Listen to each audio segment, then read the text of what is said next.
Interessante, né? E não que não esteja fazendo, estão só acessando as aulas gravadas.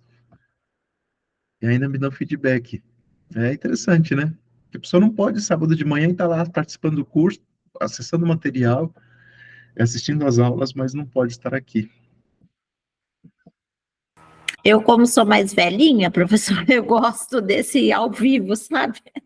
Eu gosto de pegar, porque tem coisas que, assim, é na hora da troca, né? É na hora da troca, é. Mas é outra forma, né, da gente aprender também com as gravações e vendo os É. materiais também. E tem gente que até prefere, né? Vamos lá, gente. Plano de tratamento. Nossa, sétima aula. Oi, Cris. Você levantou a mão? Ô, Marcos, bom dia, pessoal, tudo Bom bem? dia. Aqui, meu microfone aqui não estava funcionando, eu tive que sair e entrar de novo. Deixa eu te perguntar, você começou falando sobre a questão do curso lá de dependência química. São quantos sábados mesmo? E se acontecer algum imprevisto que a gente não consiga ir um sábado, a aula ficará gravada? Uma fotinha. Ah, Cris, esse aí não. Esse aí não vai ficar gravado, não. Esse do sábado, não. Assim, é como eu, Tá bom. esse curso de dependência química, ele tá no meu hall de cursos lá que eu pretendo promover esse ano ainda. Só que esse que eu estou mencionando, esse aí foi a clínica que contratou e vai disponibilizar e vai abrir essa vaga para um público externo, não, né? Então é como se o curso não fosse meu, é um curso em parceria com eles. Então como eles me contratam, eu fico nessa dependência de detalhes ser resolvido por eles, né? E a gravação não vai haver porque é um curso presencial lá no ambiente deles, né?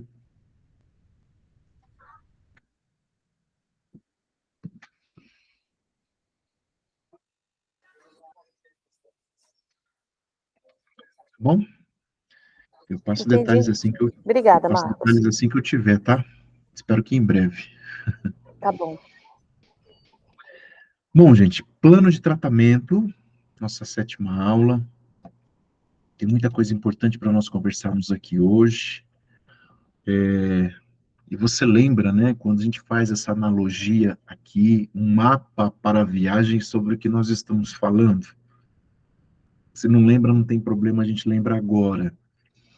A Judite faz essa comparação como se a terapia fosse uma viagem com início, trajetória, chegada em um destino.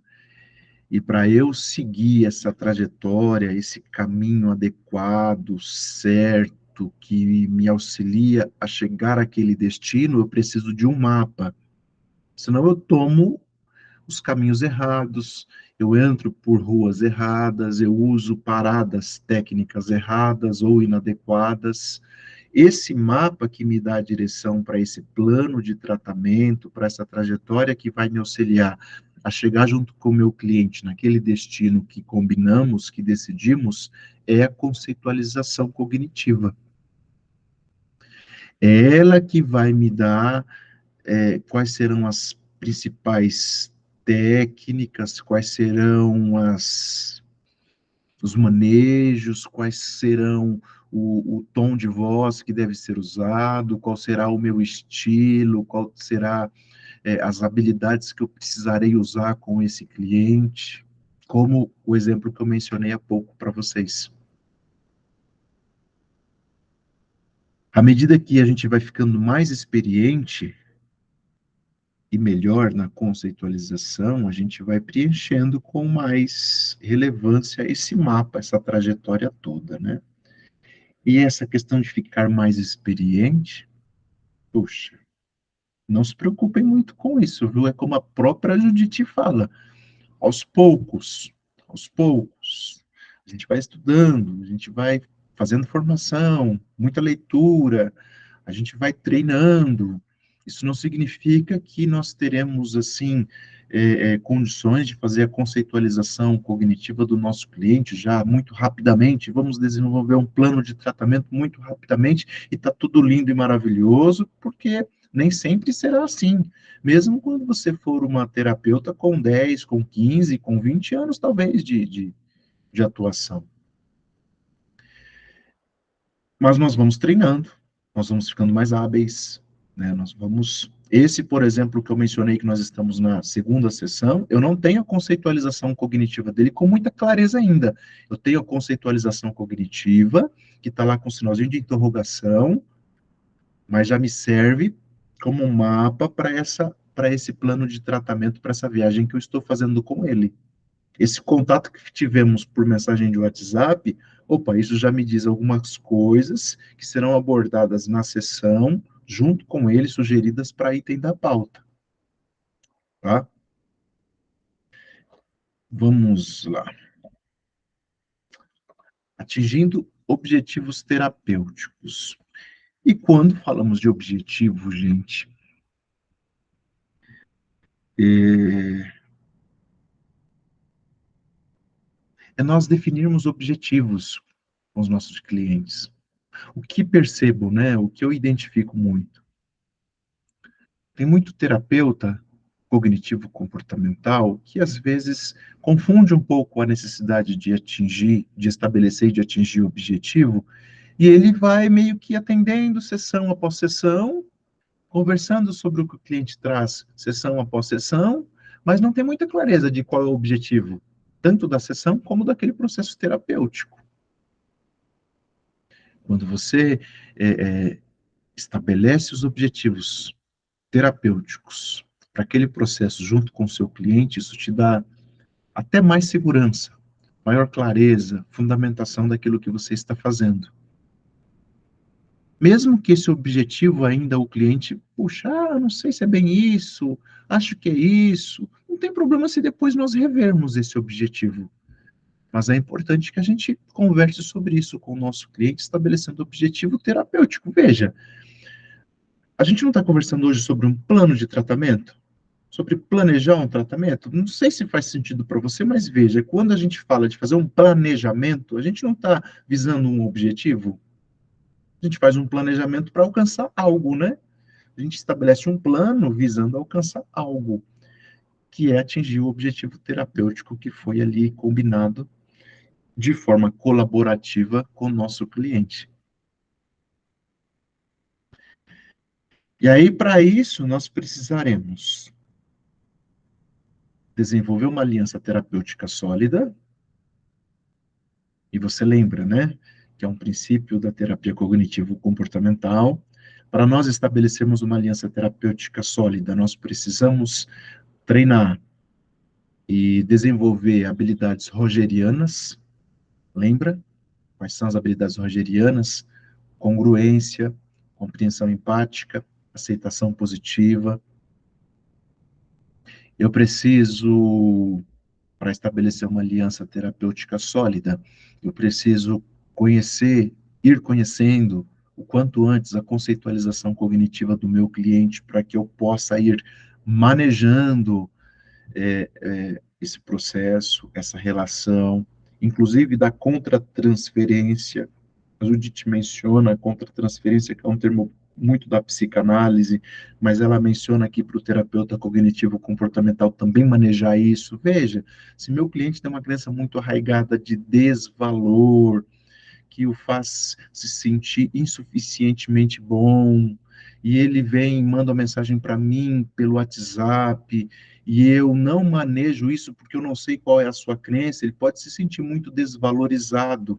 E aí eu não manejo de forma adequada essa contratransferência. Ele transfere para mim esse conteúdo e na hora de eu manejar a contratransferência de volta para ele, eu não a faço muito bem feito, porque eu não sabia ou não sabia direito da conceitualização cognitiva dele. Então veja que quando a gente fala de aliança terapêutica sólida, é um desenvolvimento que passa por muitas variáveis que a gente precisa estar atento e atenta, né? E você fique à vontade, tá? Aquele combinado de você ir interrompendo e fazendo perguntas, fique muito à vontade, tá? Para eu alcançar objetivos terapêuticos, eu preciso tornar explícita a estrutura e o processo da terapia. gente conversou sobre isso, né, em momentos anteriores. Eu preciso familiarizar o cliente à terapia cognitivo-comportamental. Eu preciso explicar ao cliente que as nossas sessões serão estruturadas, que as sessões têm essas partes que não são rígidas, não são inflexíveis, mas que são importantes para o alcance do nosso objetivo terapêutico. Eu preciso também monitorar semanalmente, modificar o plano de tratamento quando necessário. Monitorar o quê? Monitorar o progresso, a evolução, como o meu cliente está caminhando, como o meu cliente está se saindo, como que ele está executando os planos de ação que estão sendo combinados, como que ele está se engajando nesse processo terapêutico, mudar o plano de tratamento, se for necessário, se uma sessão semanal está sendo pouca, eu combino de forma colaborativa com o meu cliente para que a gente possa fazer 2, ou até mesmo em algum momento fazer quinzenal, fazer esse espaçamento maior. Eu preciso ensinar o meu cliente ao modelo cognitivo e compartilhar com ele a sua conceitualização. Lembra, né, sobre compartilhar a conceitualização, que a gente não faz isso já no início do tratamento, na fase inicial, porque muitas vezes o cliente ele não tem maturidade para acessar esse conteúdo e isso pode enfraquecer a aliança terapêutica. Mas eu preciso fazer isso em algum momento, tá bom? Eu atendo um outro cliente que nós fizemos a conceitualização, usamos o diagrama de conceitualização cognitiva, fizemos, né, iniciamos o preenchimento na sessão anterior. Na outra sessão, na próxima sessão após o preenchimento desse diagrama, nós estávamos ali discutindo o item da pauta, e ele trouxe um pensamento disfuncional numa determinada situação, a gente ficou ali juntos entendendo e trabalhando nesse item, até que me veio muito claramente a regra que ele havia estabelecido, de crença intermediária, que estava lá na sua conceitualização cognitiva. Eu falei, olha, lembra que nós fizemos o diagrama na semana passada? Vamos dar uma olhadinha aqui nas regras, nas atitudes e nas estratégias que você desenvolve quando as suas crenças disfuncionais são ativadas? Compartilhei com ele aqui e vimos juntos.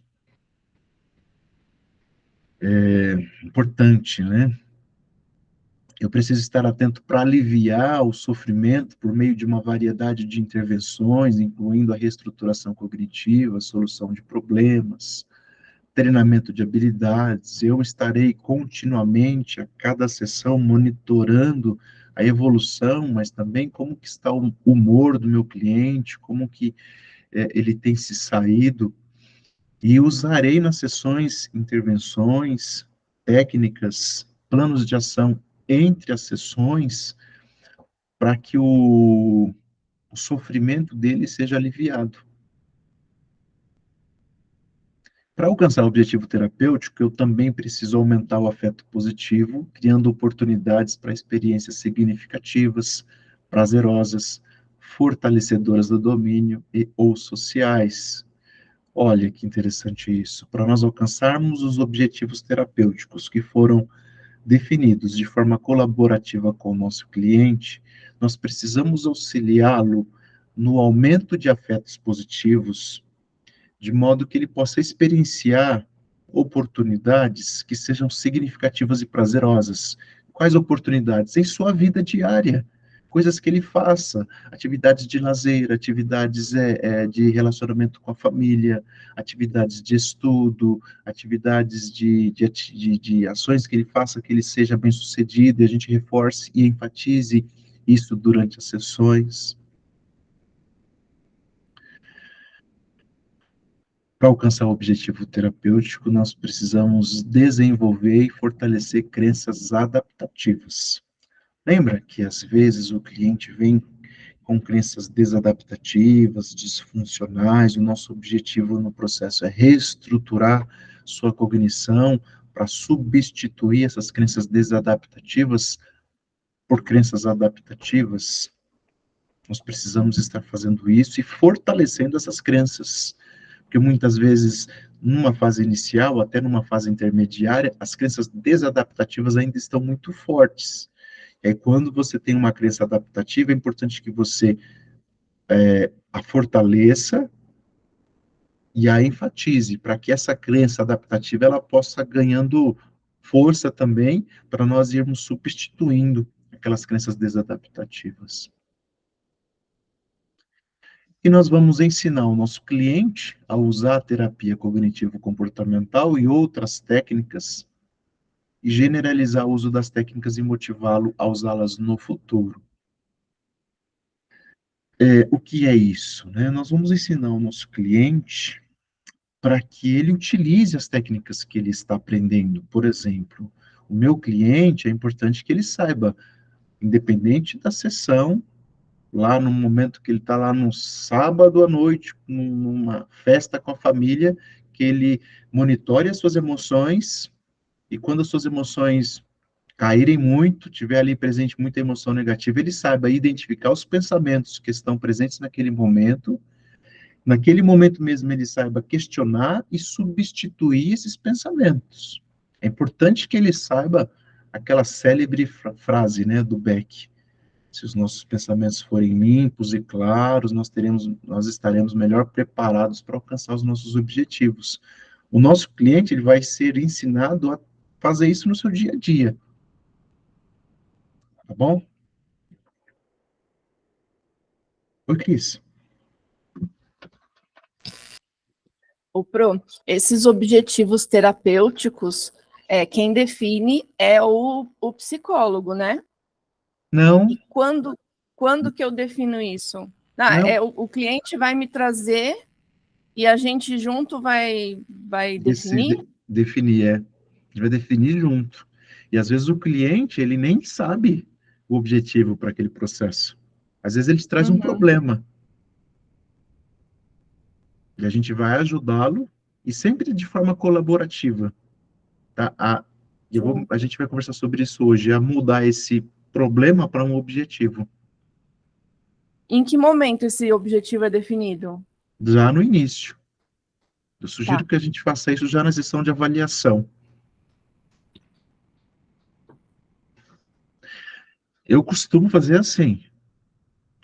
Quando um cliente, como eu estou atendendo só online, quando um cliente entra em contato comigo, eu quero fazer tal terapia, tal, eu falo, olha, então tá bom, tal dia, tal horário, tá agendado, eu vou te mandar um link de um formulário para você preencher. Eu preciso dos seus dados e de alguns dados importantes para o início.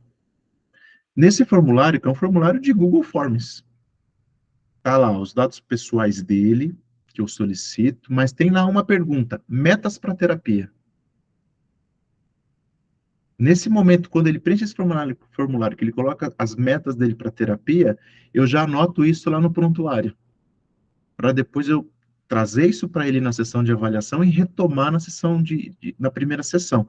Olha, você notou lá no formulário que as suas metas são essas. É isso mesmo? Eu estou vendo que você está me falando isso e isso tem relação com essas metas que você anotou? Aí eu delimito essas metas, sabe, Cris? E aí, sessão após sessão, eu vou estar ligando os objetivos da sessão àquele objetivo geral para o processo que nós combinamos. E aí, se vocês me permitem, só uma lembrança que é super importante. Eu disse para vocês que eu uso um formulário Google Forms para coletar dados. Mas além desse Google Forms, então logo eu recebo os dados do meu cliente, eu faço um contrato escrito, que eu posso passar para vocês um modelo, tá? Aliás, eu vou passar, vou até anotar aqui que eu vou colocar lá no nosso Google Sala de Aula. Peraí, deixa eu anotar aqui.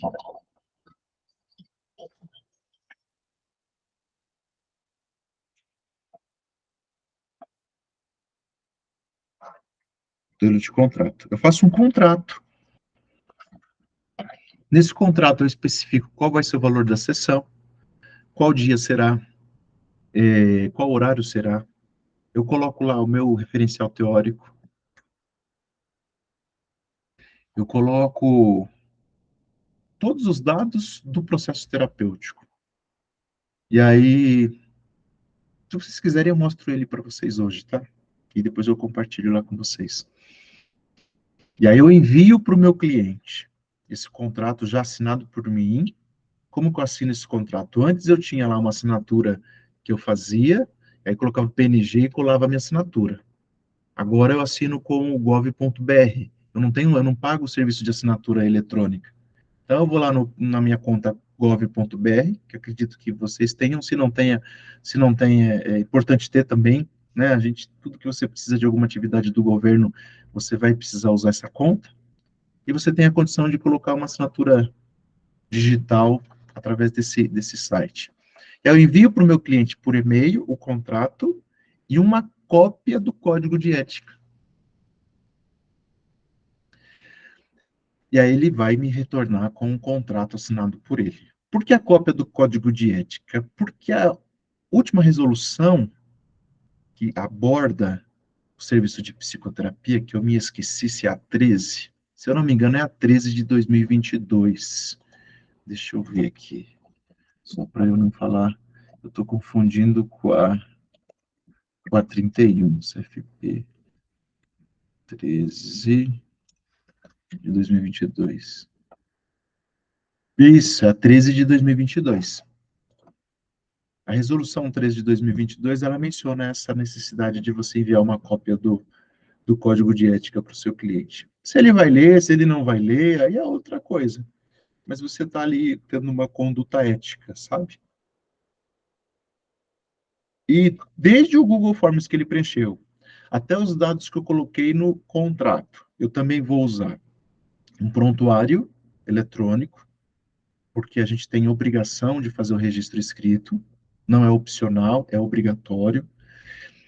O prontuário é eletrônico, está na minha nuvem, eu uso o Drive para fazer isso. Só que o meu Drive está lá, no meu celular e no meu computador. Quem tem acesso ao meu computador é somente eu. No meu celular, se eu perder, se eu for furtado, poxa, os caras podem até abrir, mas está protegido com senha, está lá com a minha digital, então eu tenho recursos de proteção a esse material. Tá? Então, até o cara descobrir a senha aqui, eu tenho condições de entrar aqui no meu Drive pelo meu computador e tirar todos esses prontuários que lá estão. E ainda mais, né, outra coisa que eu estou falando sobre toda essa documentação para chegar num ponto específico para compartilhar com vocês. Lembra que eu vou compartilhar dados pessoais com os clientes, vou solicitar dados pessoais? Lá no meu Google Forms, eu vou citar a Lei Geral de Proteção de Dados, que ele está autorizando, uma autorização expressa, que eu tenha acesso aos dados pessoais dele. Tá bom? É importante você estar atento a tudo isso, tá? Eu passo para vocês o modelo do Google Forms e o contrato, se vocês... O contrato eu vou colocar lá e no final da aula, que se tiver tempo, quem quiser, eu já compartilho aqui mesmo, tá? Para vocês verem. Tá bom, gente? Vamos lá.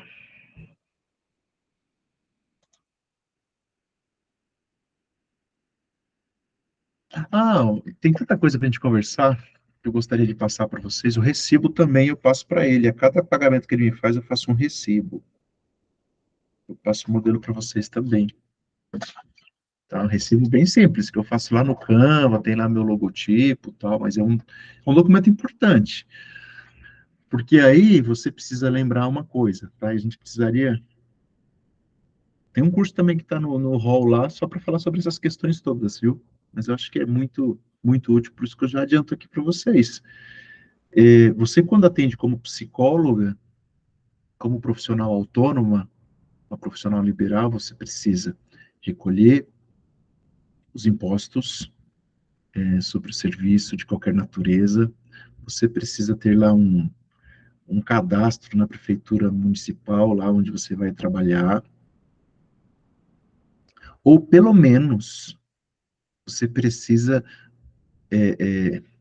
dar esse recibo para os seus clientes para que você faça a declaração do seu imposto de renda depois. Desses valores que você vai receber, Puxa, uma parcela, lembre-se, uma fatiazinha é do governo. Aliás, é uma fatiazona. Uma fatiazona. E aí, se você precisa emitir o recibo, por quê? Porque lembra que o atendimento psicológico também deduz do imposto de renda do cliente. Então, se ele está sendo atendido com você, foi 10 sessões ao longo do ano, quando ele for fazer a declaração dele, ele vai colocar lá, puxa, eu fui atendido pela psicóloga Cris Rosa, CPF tal, gastei lá R$ 5.000 em 10 sessões com a Cris Rosa. R$ 500 eu estou jogando a sua sessão, tá, Cris? Ele vai colocar lá, isso vai deduzir do imposto de renda dele. Se você, Cris Rosa, não fez a sua declaração e colocou esses R$ 5.000 de renda, o que vai acontecer? A sua declaração vai para malha fina, né? Então, o que alguns psicólogos fazem? Às vezes não dão recibo, tal, que é uma prática, assim, um pouco equivocada, né? É importante você emitir o recibo e você fazer a declaração desses valores. A não ser que você opte por constituir uma pessoa jurídica, que também aí o percentual é menor de desconto, porque você vai ter você não pode ser MEI como psicólogo, mas você pode ter uma empresa simples lá, um Simples Nacional, tá bom? Dependendo do número de pessoas que você atenda, vale mais a pena se constituir pessoa jurídica do que atender como autônoma, tá? Mas a gente conversa sobre isso também depois, se vocês quiserem, tá? Bom, voltando aqui, fase inicial do tratamento.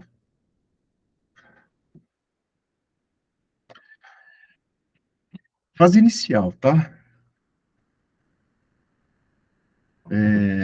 É de particular importância facilitar um decréscimo nos sintomas do cliente. Lembra que a gente mencionou que para nós alcançarmos os objetivos terapêuticos, nós precisamos ir auxiliando o nosso cliente para que o seu sofrimento seja aliviado a cada sessão. E para que a cada sessão ele possa concluir esse encontro de uma forma positiva, com menos sofrimento, que a sessão possa ser útil para ele nesse alívio, ou para esse alívio de seus sintomas. A fase inicial é muito importante que a gente foque nisso.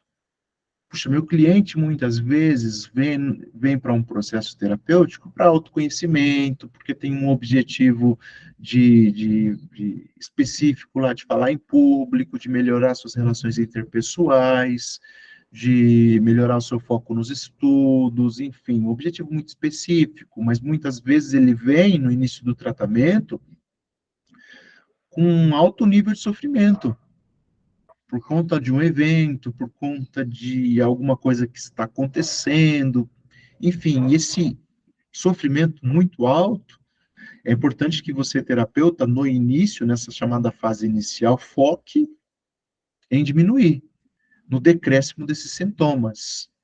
Vale lembrar que sintomas é o que o cliente sente, né? A tristeza, aquela sensação de que vai desmaiar a qualquer momento, os tremores, enfim, é o que ele está sentindo de negativo, de decorrente do seu sofrimento, é importante que você auxilie ele no decréscimo disso. Porque se você não estiver atenta e atento a isso na fase inicial do tratamento, pode ser que você vai estar muito preocupado em estruturar a sessão, em definir pauta, e você não atente a essa necessidade, enfraqueça a sua aliança terapêutica e o cliente desista do tratamento. Também é importante aumentar a emoção positiva durante o tratamento. Como que fazemos isso? Poxa, auxiliando o nosso cliente com planos de ação que vão contribuir para que ele tenha mais emoções positivas, enfatizando os recursos que foram utilizados por ele durante a semana de uma forma bem presente, com reforços positivos ali durante a sessão. Fase inicial do tratamento. Porque na fase intermediária,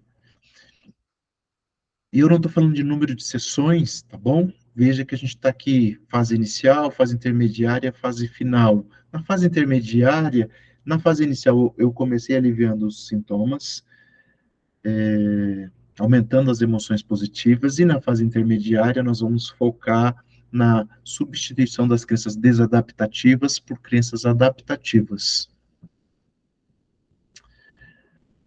De alguma forma, veja, senhoras, a gente está fazendo isso desde o início do tratamento, né? Só que lá na fase inicial eu foquei em reduzir os sintomas.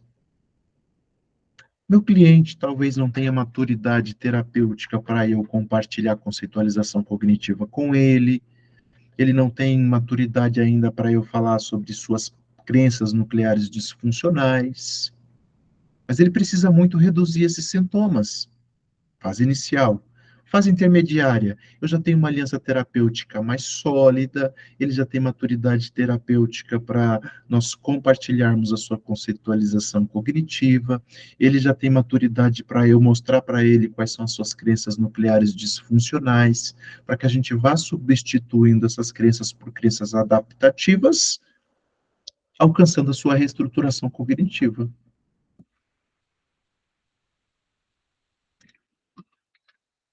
E aí a fase final, você vai enfatizar a preparação para o término. Você vai ajudar o cliente a resgatar todos aqueles recursos que ele aprendeu durante o processo de terapia, ajudá-lo a treinar esses recursos, como aquele exemplo que eu mencionei da identificação de pensamento, questionar e trocar esse pensamento lá durante uma festa, e você vai ajudá-lo a melhorar a resiliência e a prevenir recaída. Olha, você está indo muito bem, você já tem recursos, você já sabe identificar os seus pensamentos, você já sabe questionar e substituir eles no momento em que os pensamentos disfuncionais surjam. Mas é importante que você se lembre que em alguns momentos pode ser que esses pensamentos venham à tona novamente. Então é importante que você esteja atento. Há momentos em que as suas emoções se intensifiquem demais e você identifique que essas emoções estão ficando muito fortes e muito negativas, você precisa ficar atento para que você não recaia, não permita que a crença nuclear disfuncional seja ativada e você desconsidere todas as crenças adaptativas que você criou, que você desenvolveu. Veja que nós estamos prevenindo o nosso cliente para que não haja uma recaída. Olha, você já percebeu que numa situação X, essas crenças outrora eram ativadas. Então você precisa se preparar para momentos em que, quando você estiver nessa situação X, você se lembre que esses pensamentos são só ideias que não condizem com a realidade. Eu estou na fase final do tratamento, preparando o meu cliente ali para uma alta, para um encerramento de terapia.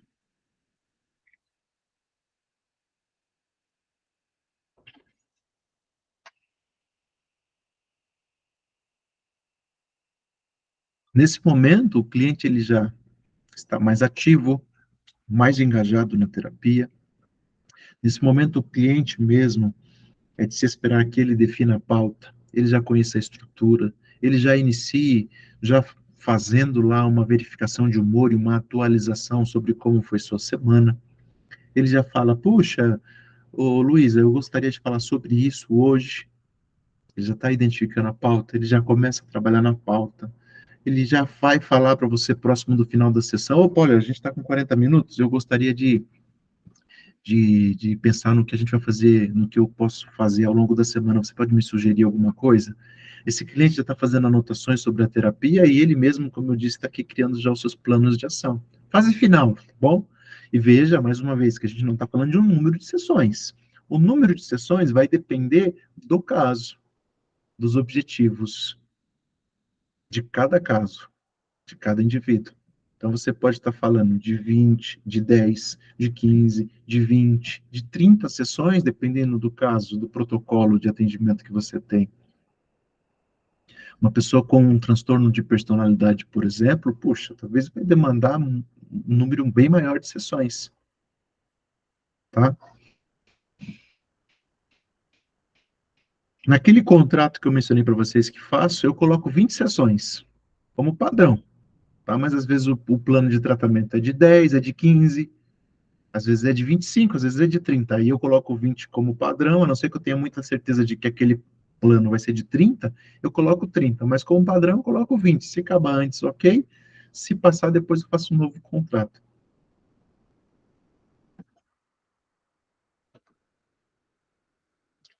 Criando um plano de tratamento. Vamos lá. Para a gente criar esse plano. Puxa, a gente precisa ter com muita clareza avaliação e formulação cognitiva do transtorno. Há um transtorno? Há uma psicopatologia?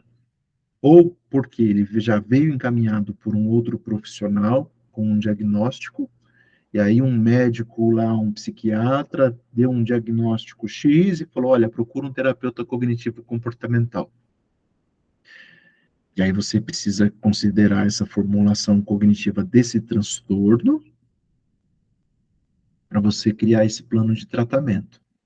Isso não significa também que você vai ter esse diagnóstico como certo, né, inflexível. Questione isso, veja se realmente é aquele diagnóstico mesmo. Se preciso for, faça uma avaliação psicológica, né? Mas faça a conceitualização cognitiva desse transtorno, e eu não sei se você percebeu a conceitualização, formulação cognitiva do transtorno. Eu vou conceituar esse transtorno. Puxa, uma pessoa que tem um diagnóstico de depressão, por exemplo, quais são os seus esquemas desadaptativos?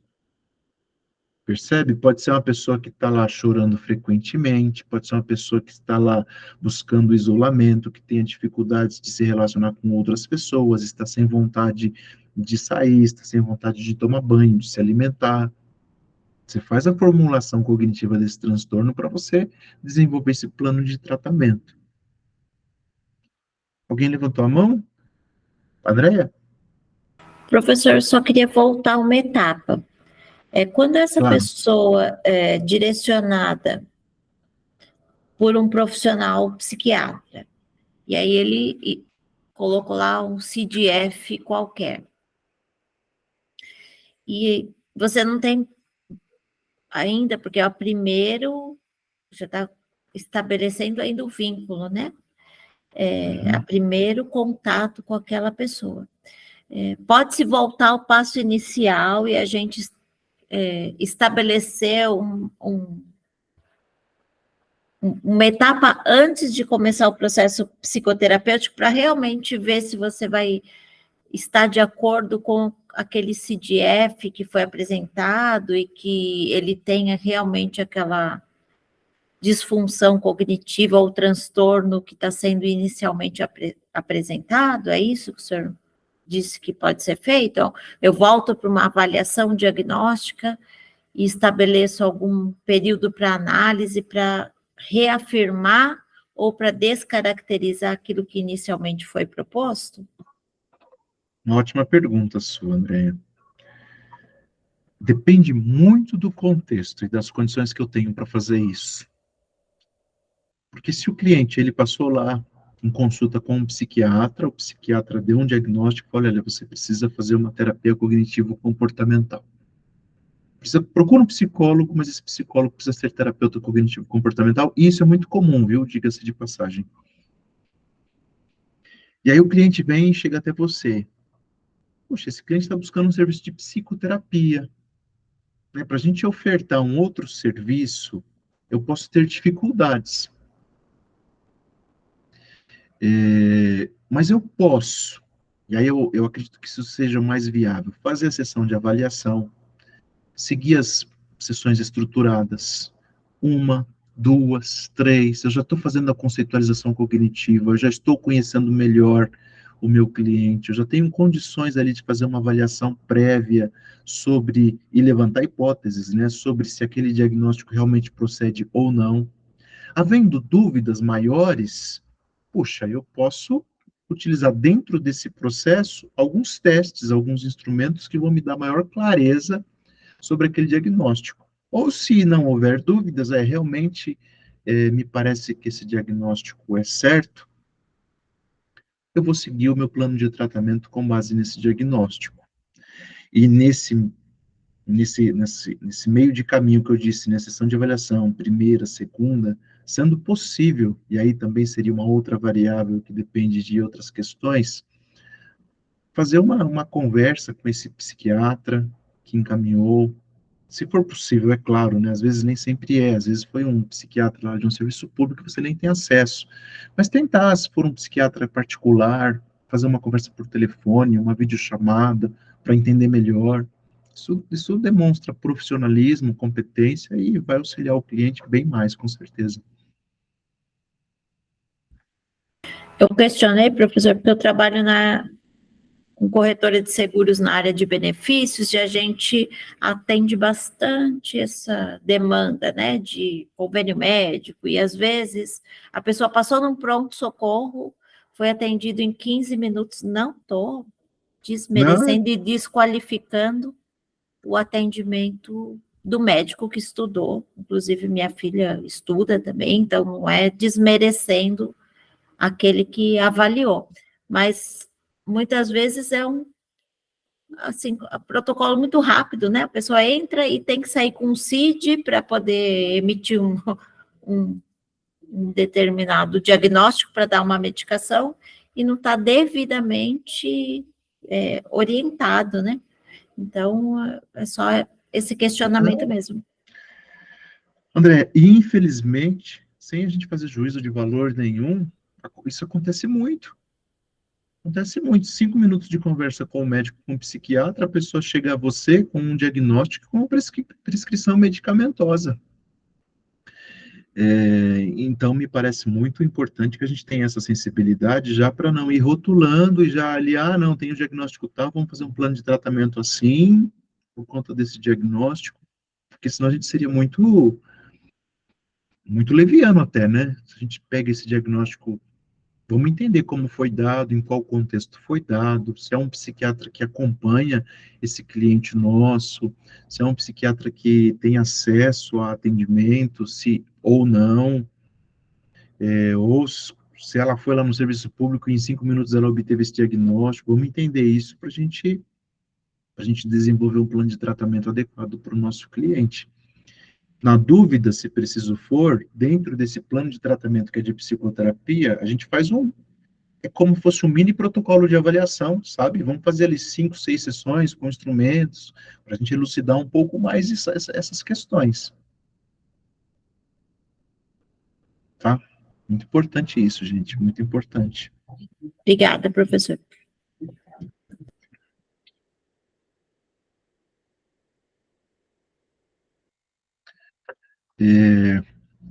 A gente vai desenvolver esse plano de tratamento também com base nos princípios do tratamento e estratégias gerais de tratamento para esse transtorno.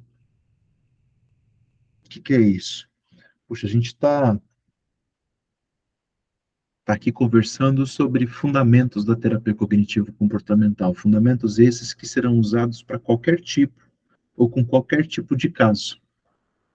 Mas quando você está lá acompanhando uma pessoa, ou vai acompanhar uma pessoa com um transtorno de personalidade X, com um diagnóstico Y, puxa, existem protocolos de atendimento de terapia cognitivo-comportamental para esse transtorno. Paulo Knapp tem um excelente livro que vai abordar alguns transtornos, que é ótimo aquele livro dele. Você encontra na literatura, você encontra artigos científicos que vão lá te apontar protocolos importantes para o seu plano de tratamento para este ou para aquele transtorno. Tá? Então, está lá diante de um transtorno X, peraí, deixa eu sentar aqui, vou pegar meus livros, vou pegar os meus artigos, vou pensar nesse plano de tratamento para esse transtorno específico. Lembrando que, na verdade, a gente não está focando no transtorno, né? A gente vai estar sempre focando na pessoa que está lá sofrendo por conta desse transtorno. Então, o nosso plano de tratamento precisa ser formulado para auxiliar o nosso cliente na direção dos seus objetivos, que digam respeito a viver com maior bem-estar, com qualidade de vida, com saúde, com satisfação, mesmo que seja um transtorno de personalidade que está lá presente, arraigado. Né? Vamos auxiliar o nosso cliente a viver bem, apesar de. Oi, Andréia. Professor, como escreve? É Paulo Knapp? É Paulo KNAPP. Obrigada.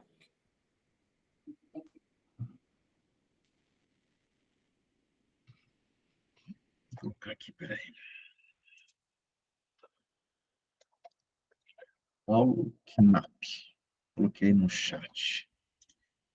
E veja, vou pegar aqui para não ficar só nas minhas palavras da citação dele. Depois que ele morreu, o livro dele aumentou consideravelmente, né? E eu consegui um livro novo na estante virtual, um preço bem bacana. Se eu não me engano, eu paguei R$60 nele. Uau, baratinho, hein? Acabei de ver aqui, ó. Virtual é muito bom. Obrigada, Cris. Tá 140 pau o livro dele novo. E não abaixa nunca, né? Porque ele morreu faz pouco tempo. Então... Vou colocar aqui o link, tá? Terapia cognitivo-comportamental na prática psiquiátrica. Tá aqui, ó. É muito bom esse livro dele. Coloquei o link da Amazon, tá, gente? Mas pode procurar aí.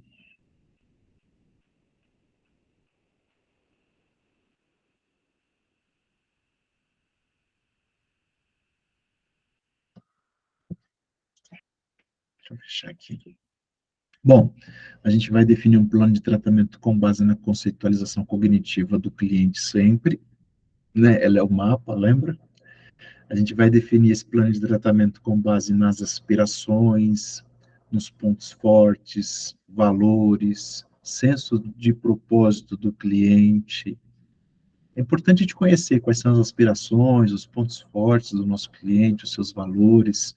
Às vezes ele está estabelecendo um objetivo terapêutico com você para o processo, e esse objetivo que ele está estabelecendo, ele é incoerente com seus valores. Exemplo, né? Às vezes a pessoa está lá porque ela quer uma determinada atividade profissional, mas é uma pessoa que já trabalha pra caramba, já está sofrendo por conta do trabalho, e um dos seus valores é estar com a família, é família. Poxa, é importante você conversar isso com ele, porque talvez o objetivo terapêutico seja priorizar essas atividades, né? Esse trabalho e essa relação com a família, e não lá alcançar uma determinada atividade profissional, né? A gente vai definir com base nos obstáculos que ele enfrenta para dar os passos para atingir os seus objetivos. E assim, a gente vai olhar para esses 5 itens aqui para definir esse plano de tratamento, mas nunca será engessado. Bom, nunca será, vou definir um plano agora e é esse. Não, não precisa também ter essa preocupação tão intensa assim. Tá? É importante a gente pensar aqui. Vamos fazer um plano de tratamento.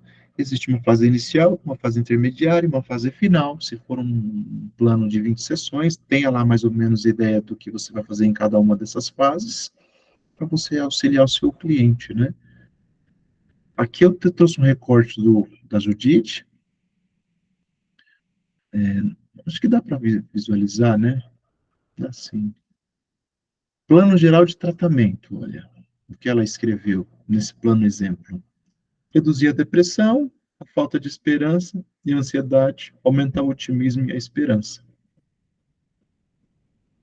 Melhorar o funcionamento, as interações sociais e o autocuidado, aumentar o afeto positivo, melhorar a autoimagem e a confiança, prevenir a recaída. Esse plano geral de tratamento que ela colocou aqui está com base no objetivo lá geral do processo terapêutico, né? Então ela entendeu que todos esses itens são importantes para a pessoa alcançar aquele objetivo que ela estabeleceu. Então, quando ela coloca esses itens aqui, aumentar o afeto positivo, melhorar a autoimagem, a confiança, prevenir a recaída, ela está desenvolvendo um plano que em cada sessão ela vai visar lá o desenvolvimento dessas questões. Valores, aspirações e objetivos, olha. Olha só. Valores, família, ser uma boa pessoa, responsável e útil. São valores do cliente dela. Aspirações, ter meu antigo eu de volta, estar no controle, ser produtivo, útil para os outros, mentalmente saudável, um bom pai e avô. E olha os objetivos, conseguir um emprego, passar mais tempo com os filhos e netos, restabelecer contato com amigos, colocar o apartamento em ordem, ter melhor relacionamento com a ex-mulher, se possível, cuidar melhor de si, exercício, sono, alimentação.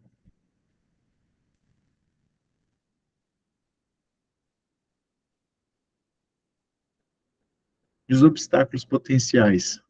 Pessimismo, obstáculos com base na conceitualização cognitiva do cliente. Observe, pessimismo, desesperança, ansiedade sobre o futuro, baixa motivação, falta de energia, desejo de evitar, inatividade, autoimagem negativa, autocrítica, ruminação, conflito com a ex-mulher.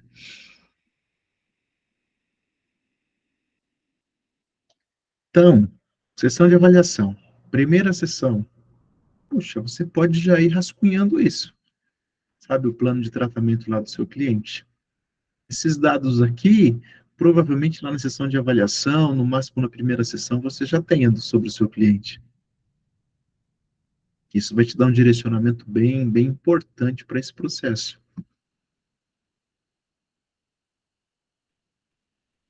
E aí, as intervenções potenciais. Intervenções que ela planejou, colocou no plano de tratamento, ela vai usar ao longo das sessões. Ó. Fornecer psicoeducação, desculpem, sobre depressão, ansiedade, modelo cognitivo, como ele processa as informações. Aumentar as emoções positivas, aumentar a atenção a experiências e tirar conclusões positivas sobre elas. E aí você pode traduzir isso aqui como atenção plena, ou até técnica de mindfulness para fazer isso aqui. Restabelecer contato com família e amigos. Não está dentro dos objetivos dele? Aumentar o contato com a família? Então eu preciso pensar em estratégias para que ele faça isso. Reduzir o tempo na cama e no sofá. Reduzir atividades passivas como assistir. São intervenções potenciais. Como que ela vai fazer isso? Lembra que é sempre de forma colaborativa. É sempre decidindo junto com o cliente. Ela pode, para fazer isso, utilizar uma técnica que a gente chama de ativação comportamental, fazer um cronograminha do que ele faz de segunda a sexta, de tal horário a tal horário. Dividir grandes tarefas em componentes menores.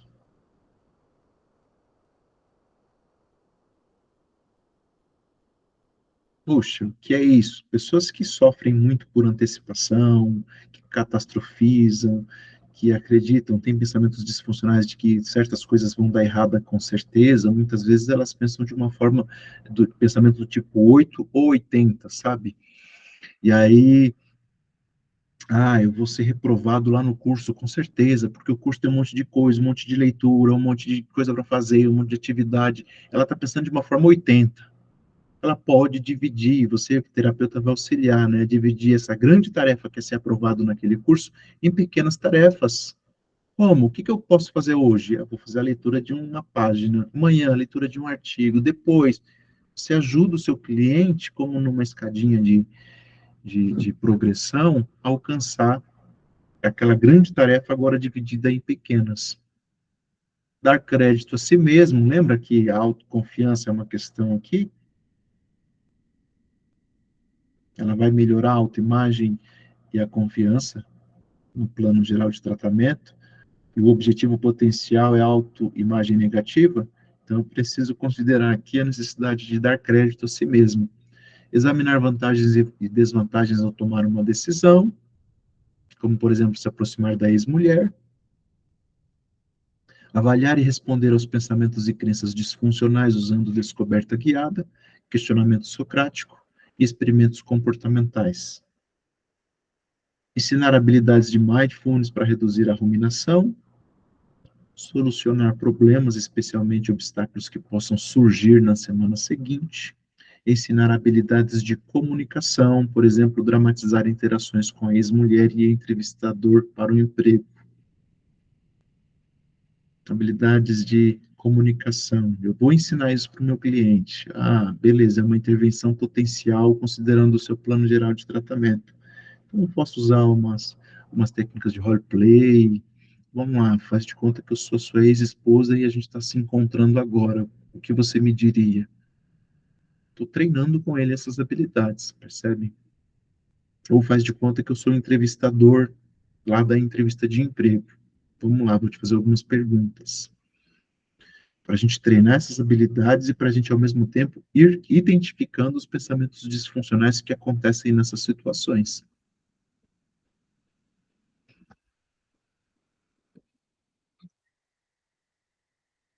E aqui está bem pequenininho, gente, mas eu quis mostrar isso para vocês. Claro que está acessível no livro, né? Mas eu coloquei no material aqui, porque não são todas as pessoas que estão com acesso ao livro. Mas ela foi destrinchando aqui os passos e os objetivos. Ó. O objetivo geral, né? Conseguir um emprego. Identificar os passos e os obstáculos potenciais, criar um plano para abordar os objetivos. Aí ela deu um passo, quais são os obstáculos, o que ela precisa fazer para superar esses obstáculos. Sobre atualizar o currículo. Se o objetivo é conseguir um emprego, a gente vai conversar na pauta de hoje sobre atualizar o currículo. Quais são os obstáculos potenciais? Este. O que a gente precisa fazer para superar esses obstáculos? O que a gente precisa fazer são os passos que eu preciso dar junto com o meu cliente para superar esses obstáculos. Para que superar esses obstáculos? Para eu fazer o meu currículo, atualizá-lo. Veja que atualizar o meu currículo está diretamente relacionado a conseguir um outro emprego. Identificar empregos potenciais e candidatar-se a eles. Isso pode ser um outro item de pauta, ou, se der tempo, até na mesma sessão, né? Quais são os obstáculos potenciais? Quais são os planos que eu preciso ter para superar esses obstáculos? Um outro item, um outro objetivo específico relacionado ao objetivo geral de conseguir um emprego. Ir às entrevistas. Quais são os obstáculos potenciais? Quais são os planos para superar esses obstáculos? Tudo bem, gente? Se eu falar muito rápido, vocês me corrijam, tá? Por favor. Às vezes eu acho que vou falando e acabo aumentando um pouco a velocidade, mas vocês me interrompam e me corrijam, por gentileza. Tá bom? Planejando as sessões individuais. Ao planejar uma sessão, lembre-se de que a forma como as pessoas melhoram, isso aqui é maravilhoso. A forma como as pessoas melhoram é fazendo pequenas mudanças no seu pensamento e comportamento todos os dias.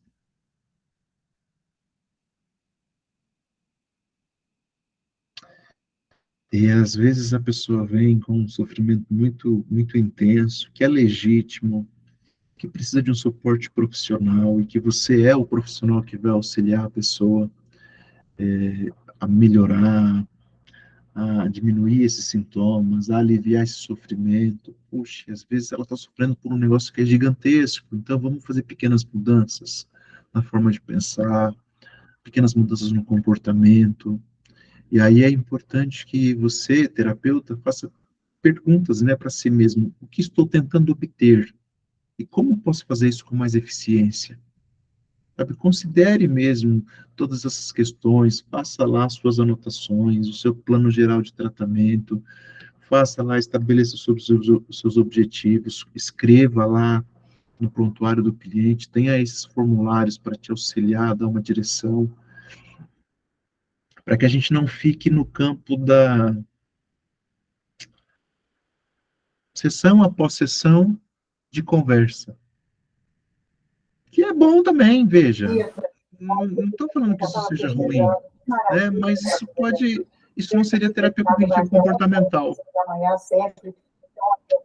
Oi, Cris. Aqui o meu convite, o nosso convite, que eu sei de um dia aqui, fez é uma honra. Professor, a gente está falando muito da questão das sessões individuais, mas digamos que hoje nós vamos trabalhar no SUS, e a demanda é de bairro, as pessoas se conhecem. Como extrair tantas coisas delas em uma terapia grupal? Com tantas pessoas conhecidas ali do lado dela, às vezes é a vizinha, sei lá, é a ex-cunhada.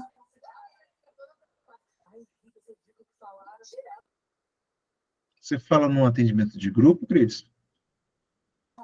Sim, exatamente, no atendimento de grupo. Então, Cris, esses atendimentos, esses grupos que acontecem no SUS, por vezes eles são montados sem que se tenha observado questões como essa que você está falando, vizinhos no mesmo grupo, parentes no mesmo grupo. Se você está trabalhando lá nessa UBS, que o pessoal monta assim, puxa, é importante que você, psicóloga, faça essas orientações, né, para que esses grupos sejam montados de uma forma mais funcional, faça as orientações para quem de direito lá, mas se mesmo assim você se deparar com essas situações, puxa, você precisa manejar ou ter um manejo para esses grupos que não exponha essas questões, né, para que o sigilo, a confidencialidade se permaneça. Então você pode trabalhar com objetivos mais gerais. Deixa eu pensar num exemplo aqui. Você está lá com um grupo de pessoas, de mulheres, né? Eu estou lembrando de um grupo de mulheres porque geralmente em UBS as mulheres elas cuidam mais, né, da sua saúde nesse sentido. Então tem lá um grupo de mulheres que tem um sofrimento emocional relacionado à autoestima. Puxa, você vai definir as pautas após ouvi-las lá numa primeira sessão de forma genérica com base na elevação da autoestima, sem que essas questões tão privativas sejam manifestadas.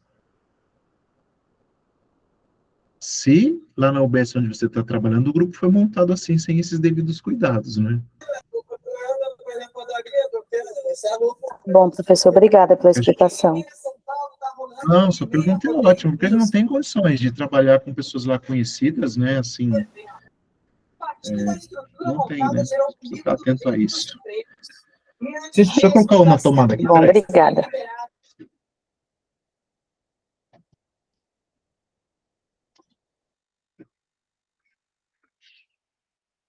Então, quando as intervenções são em grupo, dependendo de como esses grupos são formados, a gente precisa considerar como que esses objetivos vão ser definidos, né? Nós psicólogos, né, vamos definir como esses objetivos vão ser estabelecidos para não incorrer nessas falhas, né?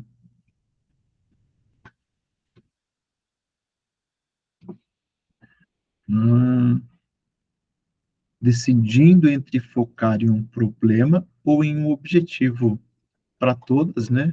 Mas a Cris Rosa já tinha mencionado isso. Uma decisão crítica em cada sessão de terapia é definir como utilizar o tempo. Isso é uma decisão assim que nós precisamos treinar muito, né? Principalmente se nós estivermos atendendo uma pessoa prolixa, que fala muito, ou uma pessoa que fala muito pouco, precisa otimizar esse tempo, né? Então, embora a gente está lá falando de um trabalho que é colaborativo, eu preciso me perguntar em que problema ou objetivo nós podemos trabalhar que ajudará o nosso cliente a se sentir melhor no final da sessão e ter uma semana melhor. Veja que eu estou perguntando isso para mim mesmo, sabe? Antes da sessão, vou sentar ali alguns minutos, puxa, vou reler as minhas anotações, vou ver o plano de tratamento, vou lá dar uma olhadinha no conteúdo da última sessão, eu vou falar, puxa, qual problema ou objetivo eu posso trabalhar hoje com o meu cliente para ajudá-lo a se sentir melhor no final da sessão e ter uma semana melhor? Puxa, esse. Eu anotei aqui. Agora a gente inicia a sessão. Na hora de definir a pauta, ele vai me trazer algumas questões. Eu vou apresentar para ele esses itens aqui que eu entendo que sejam importantes para ele. Para que, de forma colaborativa, veja, a gente decida quais serão os itens da pauta.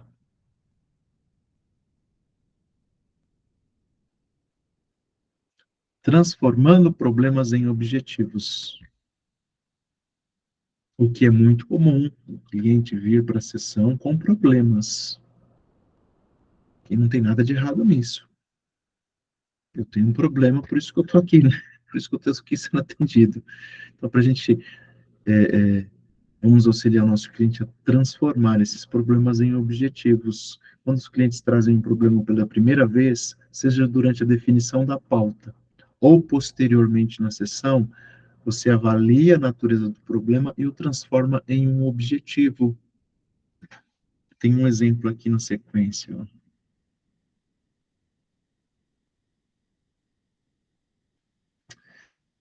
Avaliando o que é útil discutir. Quer ver aqui, ó. Olha só, eu trouxe esse exemplo aqui, porque esse exemplo da Judite é excelente. Avaliando se esse problema realmente é útil para que seja discutido. Ok, você disse que queria trazer alguma coisa sobre a sua prima, Judite falando para o seu cliente. Aí ele fala, sim, a empresa dela está com dificuldades já há algum tempo, mas agora parece que pode ir à falência. Eu estou muito triste por ela. Aí a Judite, lindo, né, dona Luísa? Olha só o que ela fala. Qual seria seu objetivo ao falar sobre isso? Você quer ajudá-la de alguma maneira? Aí o cliente, não acho que haja alguma coisa que eu possa fazer. Aí a Judite, quão triste você está? Acha que está sentindo uma tristeza normal a esse respeito? Ou acha que isso está lhe afetando muito fortemente? Eu estou explorando esse problema para verificar se há um objetivo terapêutico para nós conversarmos sobre ele. Aí o cliente, acho que estou tendo uma reação normal.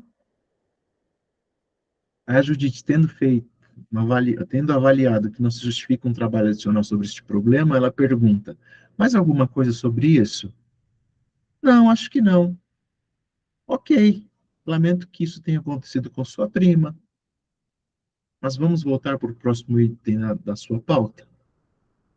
Pronto, era uma questão que trouxe, que se você não estiver atento e atenta sobre o que é importante discutir, você ficaria aqui um tempão na sessão discutindo sobre a prima, sobre a empresa da prima que está indo à falência, e não há nenhum objetivo terapêutico nessa discussão sobre a prima. Ele está triste pela prima, ok, estamos tristes, né? Tem coisas que nos deixam tristes, mas isso não tem relação direta com o objetivo da terapia.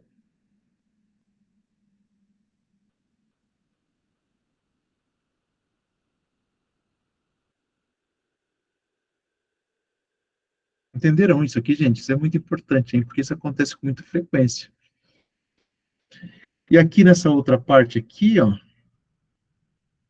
que está relacionado ali a gente especificou um pouco mais, né? Agora, quando a gente tenta entender um pouco mais o que ele trouxe e transforma esse problema em um objetivo, e esse objetivo tem relação com o objetivo terapêutico, suponhamos que ele trouxe o problema de que ele brigou lá com o chefe na empresa, brigou com os colegas, e, puxa, qual é o objetivo de nós conversarmos sobre isso? Puxa, o Cris, o objetivo é porque, não sei. Puxa, será que o objetivo é nós melhorarmos as relações interpessoais? Ou será que o objetivo é melhorarmos as nossas relações interpessoais no âmbito profissional? Ah, eu acho que isso faz sentido para mim. Puxa, vamos conversar sobre quais passos serão necessários para nós alcançarmos esse objetivo?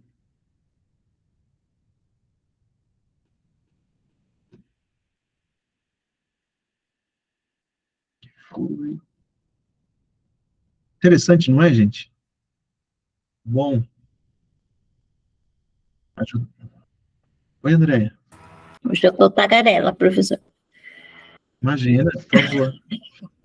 Nesse caso, professor, no meu caso, né? Que ainda não tenho a vivência e, obviamente, isso só vai ser adquirido com a prática, mas no começo ele pode trazer um emaranhado grande de situações, né? Porque às vezes não sabe identificar, como você falou, traz vários problemas, e aí a gente tem que estar bem antenado com a escuta ativa para ir destrinchando e transformando isso em objetivo, só para eu entender se eu estou indo no caminho certo.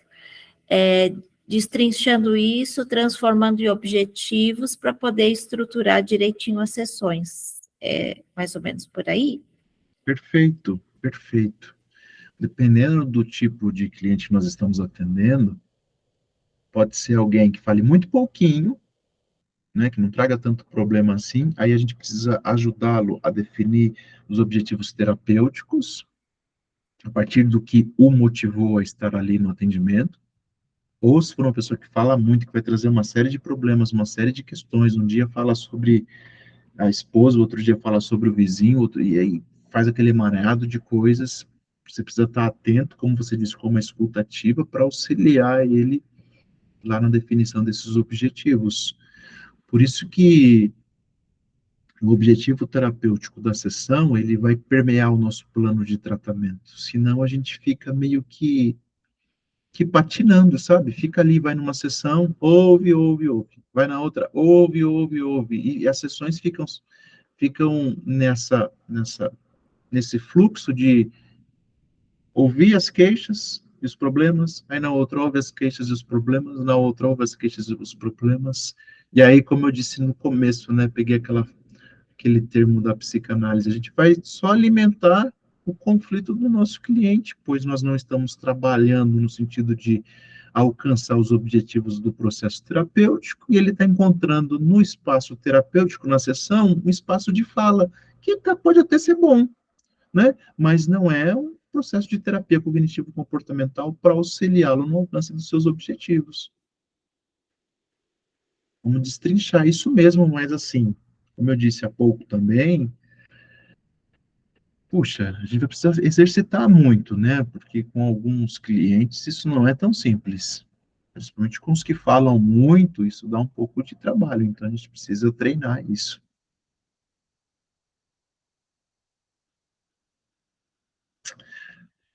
Ajudando. Tudo bem, dona Luísa, até aqui? Tudo bem, professor. Então tá bom. Ajudando o cliente a identificar uma situação problemática. Algumas vezes o cliente reconhece que está angustiado, mas não consegue identificar uma situação ou problema particular que está associado a esse estresse. Ou qual parte de uma situação é mais perturbadora, isso também acontece, né? Você vai ajudá-lo a identificar, isso aqui vai muito ao encontro do que você perguntou, né, Andréa, também, a identificar qual que é a situação mais problemática, qual que está causando mais angústia, qual que é mais perturbadora. Pode ter muitas, vamos ver qual é. E eu vejo qual é perguntando mesmo. Falou sobre uma, outra, eu estou aqui anotando, olha, posso te interromper um pouquinho? Você me falou sobre isso, eu anotei todas. Qual que está mais te perturbando? Qual que te causa mais angústia para nós conversarmos hoje? E qual seria o objetivo de nós conversarmos sobre essa?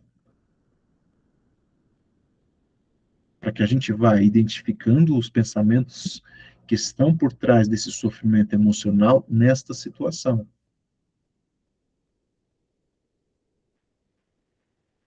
É como alguém me perguntou essa semana em supervisão, o cliente vem e quer falar do trabalho. Aí na outra semana ele vem e quer falar do trabalho de novo.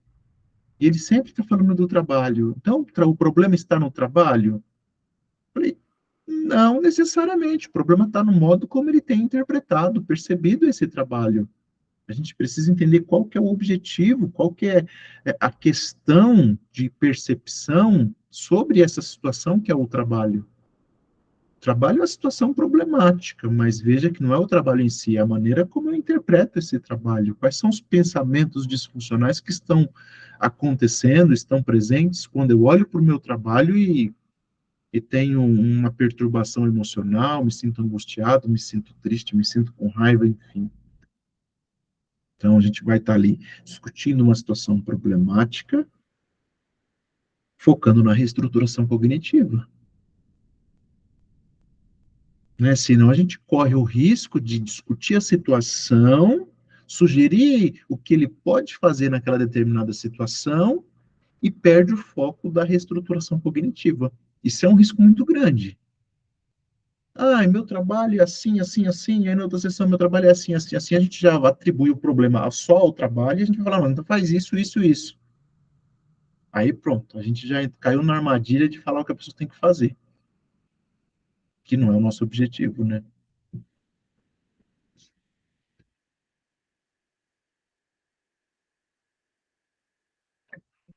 Aí eu trouxe um resumo, ó, sobre o plano de tratamento.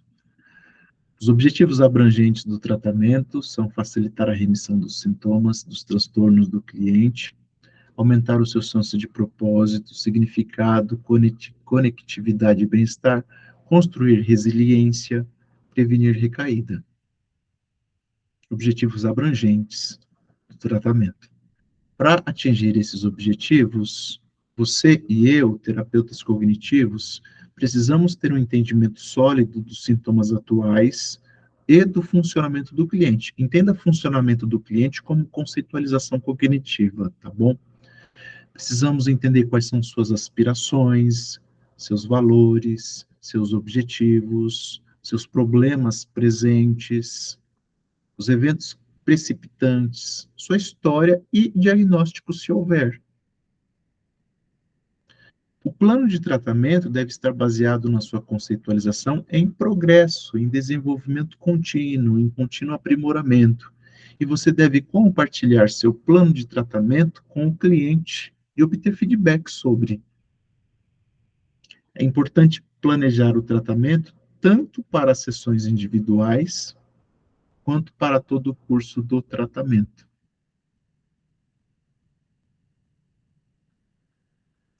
E aí eu acho que vale um comentário assim, quando eu planejo a sessão individual, eu preciso tomar cuidado também para não impor como será a sessão. Eu tenho um plano de tratamento para a sessão, eu tenho lá, puxa, o que será importante conversarmos hoje para que o meu cliente saia dessa sessão melhor e tenha uma sessão, e tenha uma semana melhor. Eu tenho lá um plano de tratamento aqui em mente que está nas minhas anotações. Eu vou até compartilhar isso com ele, mas a decisão de como será essa sessão sempre será colaborativa. Senão eu corro também o risco de chegar aqui nessa sessão, ó, hoje a gente vai falar sobre isso, porque isso é melhor para você. Hoje a gente vai falar sobre... Aí você começa a impor o que será tratado em cada sessão e não é o nosso objetivo, né?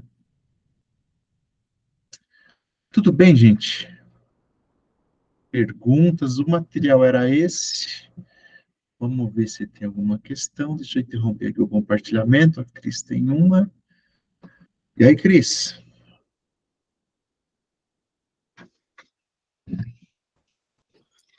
O que eu estou percebendo assim da TCC, não sei se as outras abordagens também acontecem isso, mas a gente, durante a sessão, a gente pega ali a demanda do cliente e aí vai para casa, pega um monte de livro, estuda, e aí na próxima sessão a gente consegue, como que fala, organizar a vida dele, alguma coisa assim, né? Porque eu percebo assim, na psicanálise, o terapeuta deixa ele falar. Pouquíssimos momentos que o terapeuta interrompe, né? E na TCC não, o tempo todo a gente está ali. Ele fala, a gente também. Ele fala, a gente também. É isso mesmo? É isso mesmo, só não vou pegar tantos livros assim para cada cliente, que se você tiver meia dúzia, você vai trabalhar a noite inteira para atender. Né? Mas a gente vai estar o tempo todo assim, estudando, trabalhando, né? A TCC é assim, né? A gente estrutura e trabalha junto com o nosso cliente, né? Eu acho isso muito maravilhoso, sabe, Cris? Maravilhoso que digo, profissionalmente falando, né? Puxa, vamos auxiliar essa pessoa a viver melhor. Como? Assim. Com qual fundamentação teórica, técnica e científica? Com a TCC. E digo isso porque o nosso código de ética aponta para essa necessidade, sabe? O psicólogo ele precisa ofertar um serviço de qualidade, com fundamentação teórica, técnica e científica. E eu não digo que isso não aconteça na psicanálise, não, longe de mim fazer alguma fala nesse sentido, né? Até porque eu não tenho a menor competência para conceber como que é o manejo lá na psicanálise, mas na TCC a gente está lá, com essa fundamentação teórica, técnica e científica, e vai na contramão do que tem muito colega fazendo por aí, entendendo que psicologia clínica, psicoterapia, é você encontrar o seu cliente toda semana e conversar com ele. Sem objetivos, sem proposta, sem fundamentação. Puxa, a gente faz isso no nosso dia a dia, né? Não precisaria de livros aí para eu estudar. Vamos conversar aqui, gente. Vamos lá, 1 hora conversando. Pode falar isso que... isso vai ser muito gostoso. Mas não vai ser um processo de terapia cognitivo-comportamental, né?